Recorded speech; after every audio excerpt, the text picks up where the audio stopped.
শ্রীকান্ত পোড়েলের বাড়িতে চোর পড়েছে, হাত বন্ধন পা বন্ধন দেবতা বন্ধন করি। আচ্ছা, নামটি আমার অন্তরা পোড়েল, নারায়ণপুরে বাড়ি। ধর গো দিদি ধর, শক্ত করে ধর, অনেক খুঁজে খুঁজে পেলাম বড় তোর মুখটা মনের তোল। মতো বর। কোথা থেকে এলেন আপনি, কি বা আপনার পরিচয়? দিদি হাত খান ছাড়, ছি ছি এ কি কেলেঙ্কারি, ভদ্রলোকের কন্যা চুরি। গ্রাম নারায়ণপুর, পোস্ট ভালিয়া, জেলা থানা আরামবাগ। পিন নাম্বার কত? Pin number. চোরকে কিছু শাস্তি দিন, আমাকে কিছু পুরস্কার দিন। 2-1 টাকা নেব না, 5000 1 টাকা ছাড়া হাত ছাড়বো না। 11 টাকা দিয়ে বন্ধনটা মুক্ত কর। আরামবাগ থানায় বড় বাবুর হাতে তুলে দেবো।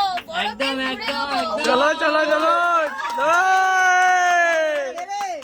মাসে জামাই গুলিয়ে গেছে গুলিয়ে গেছে গুলিয়ে গেছে। গুনবেন টাকা, জামাই বাবুর পকেট ফাঁকা। জামাই বাবু কমলা লেবু, পকেট ভরা পান। দিদি আমার দেখতে পেলে করবে অপমান।